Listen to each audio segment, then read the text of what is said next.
Assalamualaikum warahmatullahi wabarakatuh. Selamat datang para siswa, selamat belajar.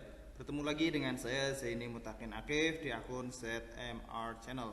Semoga kita semua selalu dalam lindungan Allah Subhanahu wa taala. Subscribe, like, comment and share terlebih dahulu agar saya lebih bersemangat dalam membuat video pembelajaran untuk kalian semua. Pada kesempatan kali ini kita akan belajar materi kelas 5 pada muatan pelajaran pendidikan kewarganegaraan, materi keragaman di Indonesia. Namun sebelum kita mulai belajar, alangkah lebih baiknya kita berdoa terlebih dahulu.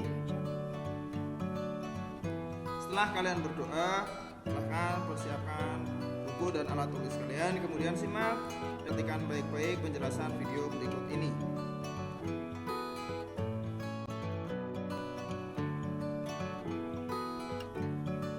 Keragaman di Indonesia.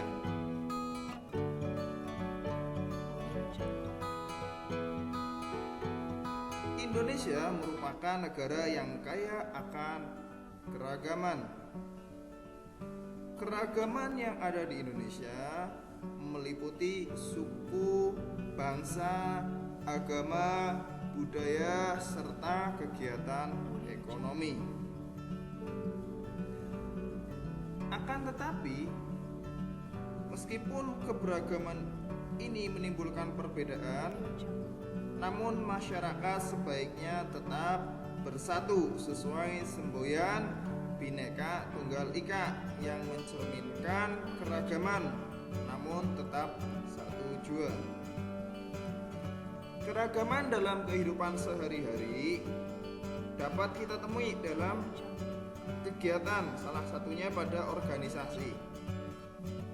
Organisasi merupakan suatu pola hubungan antar individu atau anggota yang memiliki tujuan yang sama. Tujuan organisasi menjadi pemersatu antar anggota karena dilaksanakan dengan semangat kebersamaan. Keragaman antar anggota juga dapat menjadi kekuatan dalam menyelesaikan permasalahan organisasi. Pada materi sebelumnya kita juga sudah membahas keberagaman sosial budaya. Nah, ini masih ada kaitannya dengan pelajaran kita pada kali ini, ya, yaitu meliputi keberagaman antar suku, bangsa, agama, budaya serta kegiatan ekonomi. Karena kita tahu Indonesia adalah negara yang kaya akan ini. Tapi perbedaan ini harus menjadi penguat dan pemersatu negara Indonesia.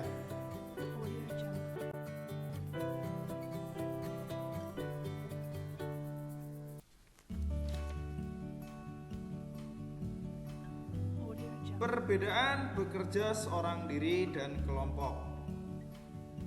Kita bisa saja bekerja secara individu atau sendiri, tapi kita juga bisa bekerja secara kelompok.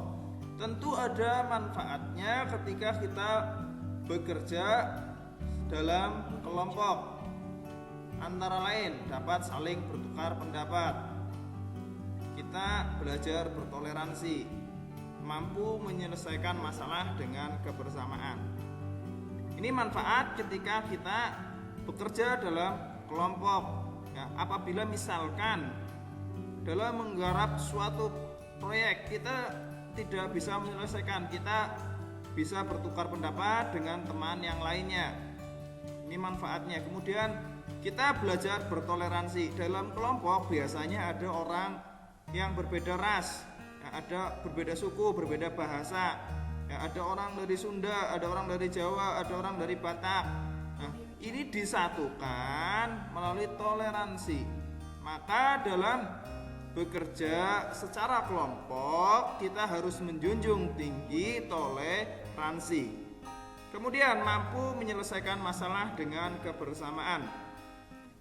Masalah apapun, seberat dan sebesar apapun, akan mudah kita selesaikan dengan semangat kebersamaan.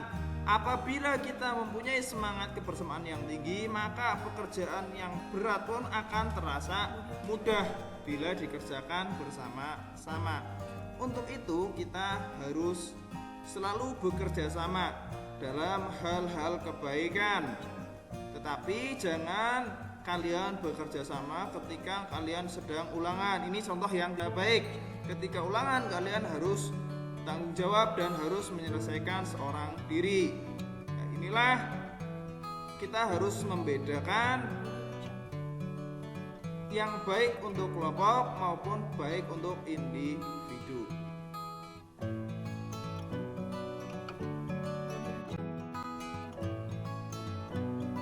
Keragaman dalam suatu organisasi.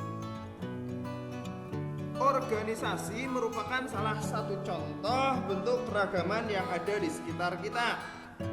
Dalam sebuah organisasi, keragaman yang dimiliki oleh setiap anggotanya disatukan dalam satu tujuan. Dalam suatu organisasi biasanya memiliki tujuan tertentu. Dari berbagai keragaman, berbagai ide dari setiap anggotanya disatukan untuk menuju visi dan misi suatu organisasi tersebut agar tercipta tujuan bersama, mencapai arah yang lebih baik. Oleh karena itu kita harus menjaga toleransi antar anggota organisasi. Kita harus saling mengingatkan dan bekerja sama. Berikutnya ada teks tentang keberagaman. Perhatikan baik-baik ya.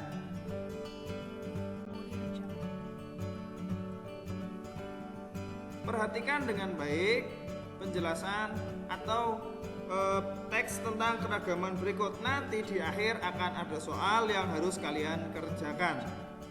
Sanggar Adinda. Sanggar Adinda merupakan sebuah organisasi budaya. Sanggar ini menjadi wadah bagi pengembangan bakat anak dan remaja. Sanggar Adinda memiliki ratusan siswa. Para siswanya memiliki budaya, suku, serta agama yang beragam. Namun, keragaman tersebut tidak menghalangi semangat mereka untuk mengembangkan bakat. Keragaman tersebut justru memberikan berbagai manfaat bagi para siswa. Misalnya, mereka memperoleh berbagai informasi pengetahuan tentang akting yang dapat mendukung perkembangan bakat mereka. Sanggar Adinda telah melahirkan banyak bintang. Hal ini membuat para siswa semakin bersemangat mengasah bakat mereka. Meskipun setiap siswa memiliki keinginan untuk menjadi bintang besar, namun tidak menghapus rasa kebersamaan di antara mereka. Para siswa sering bertukar pikiran mengenai pengetahuan akting mereka miliki. Mereka juga tidak sungkan membantu teman yang mengalami kesulitan dalam belajar. Hal ini membuktikan bahwa sebuah sanggar dapat menjadi pemersatu dalam keragaman dan perbedaan. Setelah kalian mendengarkan teks tentang keragaman berikut tadi ya, silahkan kerjakan soal berikut.